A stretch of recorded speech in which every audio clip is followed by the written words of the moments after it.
황해도 수안군 성동면 도아리에는 마십굴이라고 하는 굴이 있습니다.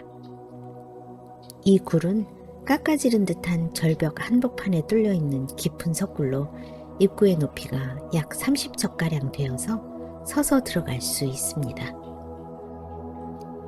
그러나 안으로 5, 6간 정도 들어가면 천장이 낮아져 허리를 굽히지 않고서는 더 이상 들어갈 수 없을 만큼 얕아집니다. 거기서 20여 간 정도 더 들어가면 기어서야 겨우 들어갈 수 있을 만큼 좁아지기 때문에 끝까지 들어가 볼 수는 없습니다. 그래서 이 굴의 실제 깊이가 얼마나 되는지는 아무도 모릅니다. 다만 그곳 사람들은 대략 50리쯤 될 것이라고 말합니다.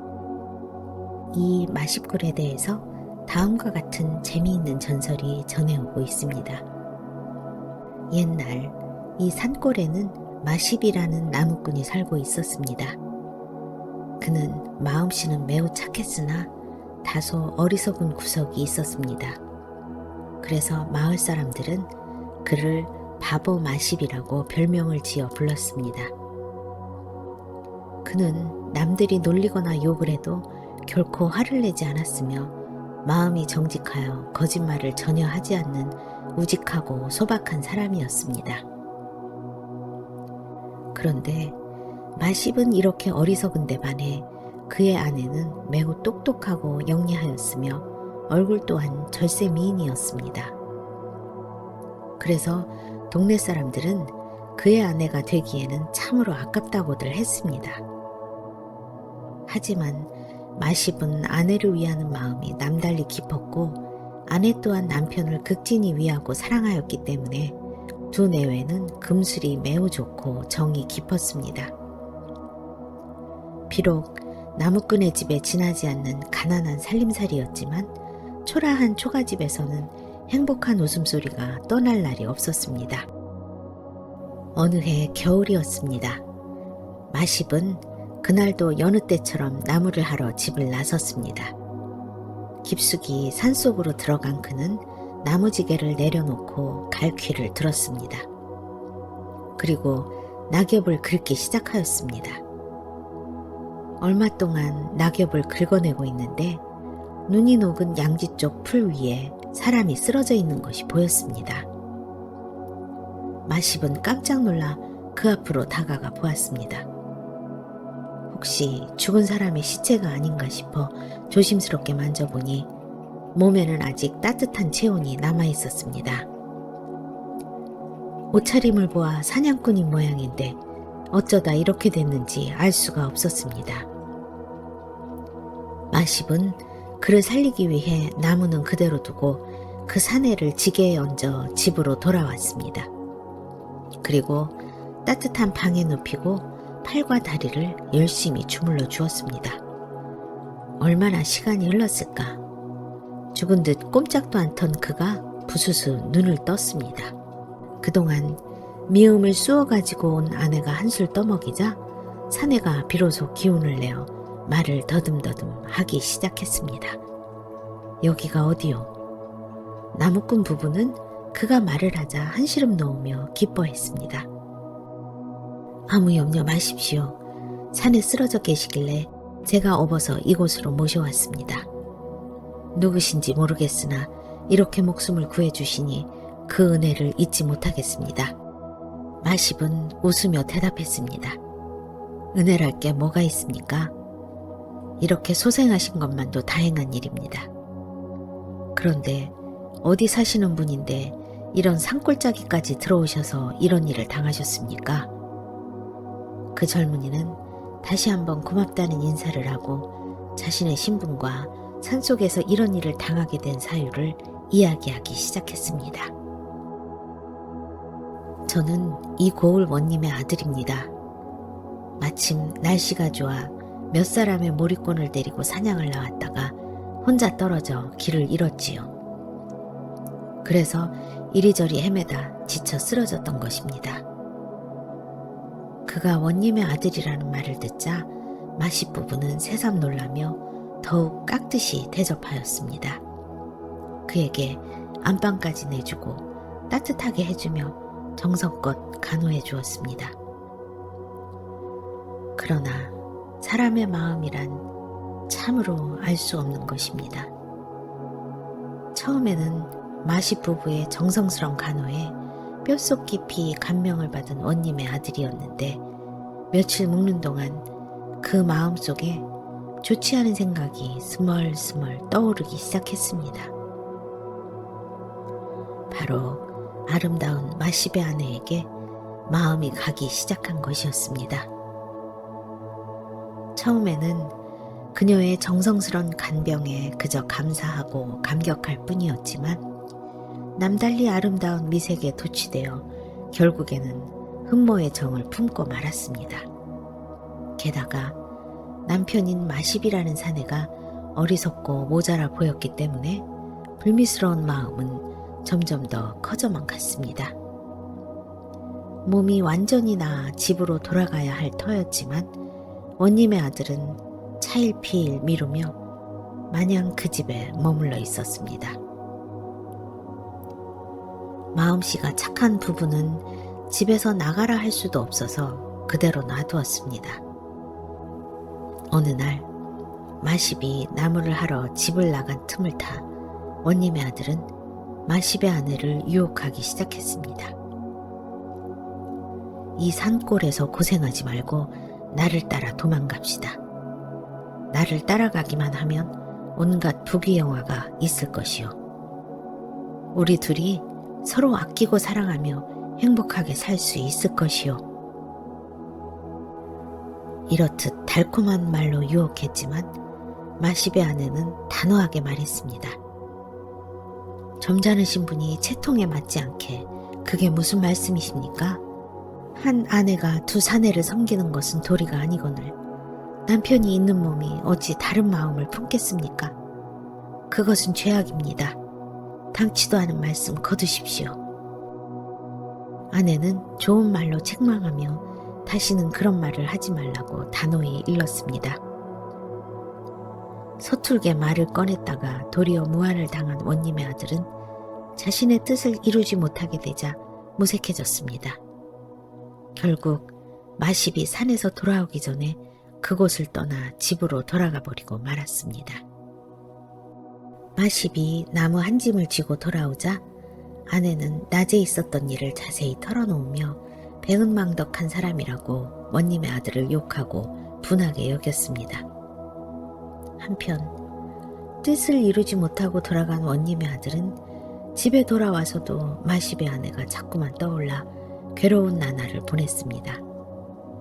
그리하여 어떻게든 마십의 아내를 차지할 방안을 궁리하기에 이르렀습니다.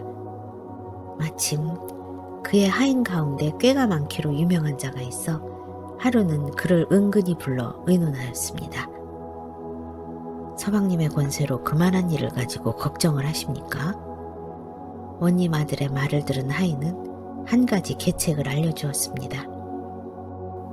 원님의 아들은 그의 말을 듣고 무릎을 쳤습니다. 과연 내 꾀가 대단하다더니 참으로 신통하구나. 그리고는 회심의 미소를 지었습니다. 얼마 후 마십의 집에서는 큰 야단이 났습니다. 원님의 아들이 빈 가마를 가지고 와서 10여 명의 하인을 시켜 마십의 처를 억지로 가마에 태워간 것입니다. 불의의 변을 당한 마십은 기가 막히고 어이가 없어 가마 뒤를 쫓아가며 자기 아내를 내놓으라고 울부짖었습니다. 그러나 무지한 하인들의 몽둥이에 마십은 얼마 따라가지도 못하고 쓰러졌습니다. 마십은 매를 얻어맞고도 다시 쫓아가 원님의 아들을 붙들고 애걸했습니다. 이런 법이 어디 있습니까? 내가 도령이 거의 죽게 된 것을 구해주었는데 그것을 생각하더라도 남의 아내를 어떻게 뺏어간단 말이오. 그러지 말고 내 아내를 돌려주십시오. 그러자 원님의 아들은 이렇게 말했습니다. 자네가 정히 그렇게 말하니 나도 그대의 은혜를 생각하여 한 가지 약조를 해주겠네. 자네가 저기 저 절벽을 정으로 쪼아서 50리 굴을 파놓으면 자네의 아내를 돌려보내겠네. 만일 굴을 파지 못한다면 아내를 찾아갈 생각을 접어야 하네. 50리만 파면 정말 돌려보내 주시겠습니까? 돌려주고 말고 자네 손으로 50리 굴을 파기만 한다면 내 자네 아내를 즉시 돌려보내 주겠네. 원님의 아들은 그렇게 약속하고 돌아갔습니다. 마십은 그 말을 믿고 그날부터 정을 가지고 절벽을 쪼아대기 시작했습니다. 50리만 뚫으면 사랑하는 아내를 다시 찾을 수 있다는 일념으로 그는 이 크나큰 일을 시작하였습니다. 그러나 하루 종일 파도 겨우 2자밖에 나가지 않았습니다. 어느 세월에 50리를 파겠습니까? 동네 사람들은 그를 어리석게 여기며 조소했습니다. 이 사람아, 어느 세월에 그것을 다 파려고 그러는가? 그래도 마십은 끝내는 날이 오겠지요 하며 정으로 열심히 절벽의 바위를 쪼아 나갔습니다.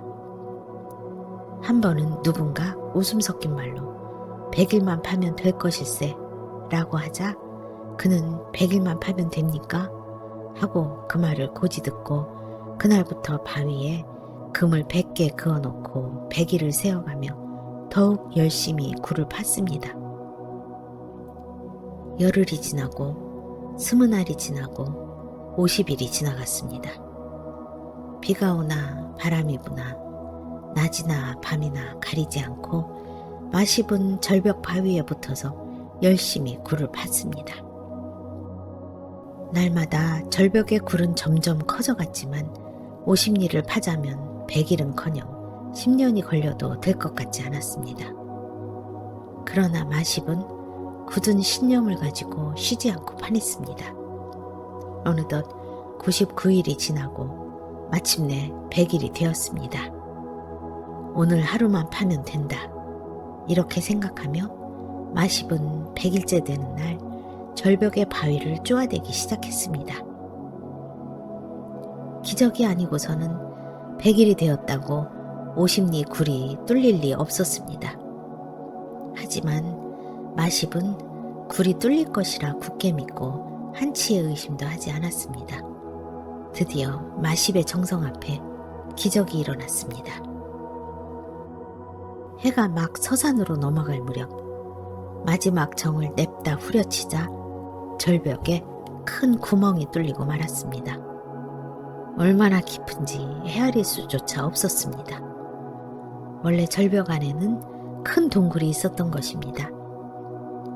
마십이 절벽의 표면을 뚫자 그 굴이 나타난 것이었습니다. 마십은 기뻐서 어쩔 줄을 몰랐습니다. 굴 안으로 들어가 다른 쪽으로 빠져나오니 공교롭게도 원님이 살고 있는 관아의 후원이었습니다. 마침 마십의 아내는 후원들에 나와 다시 남편을 만날 수 있게 해달라고 기도를 하고 있던 중이었습니다.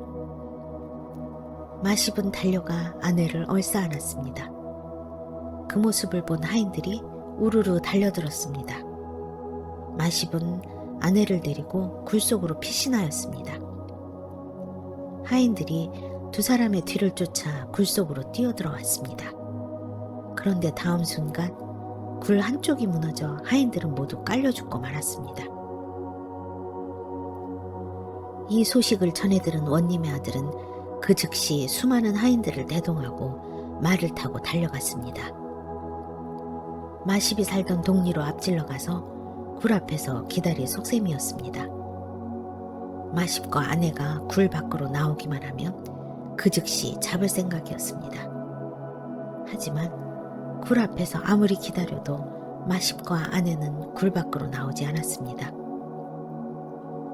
원님의 아들은 생각 끝에 굴 초입에 불을 지르라고 하인들에게 명령을 했습니다. 그러면 뜨거움과 연기를 견디다 못해 뛰쳐나올 것이라고 생각했던 것입니다. 하인들은 명령대로 굴 초입에 나무를 쌓고 불을 질렀습니다. 불이 활활 타오르며 짙은 연기가 피어올랐습니다. 곧 마십 부부가 뛰어나올 것이라 생각했지만 난데없이 굴 속에서 물이 쏟아져 나왔습니다. 그리고 불을 모두 꺼버렸습니다. 뿐만 아니라 물이 어찌나 많이 쏟아졌는지 하인들이 모두 떠내려가 죽고 말았습니다. 그리하여 원님의 아들은 하는 수 없이 모든 것을 체념한 채 집으로 돌아가고 말았습니다. 그 뒤로 이곳 사람들은 이 굴을 마십굴이라고 부르게 되었습니다. 지금까지도 그 굴 앞에는 시냇물이 흐르고 있는데 이것은 불을 끄려고 흘러나온 물이 아직도 흐르고 있는 것이라고 합니다. 그리고 그 굴에는 불이 타다 꺼진 자취가 그대로 남아있으며 마십이 100일을 세느라 그어놓은 100개의 빗금도 아직까지 뚜렷이 남아있다고 합니다. 지금까지 황해도 수안군에서 전해 내려오는 마십굴에 대한 이야기였습니다. 들어주셔서 감사합니다.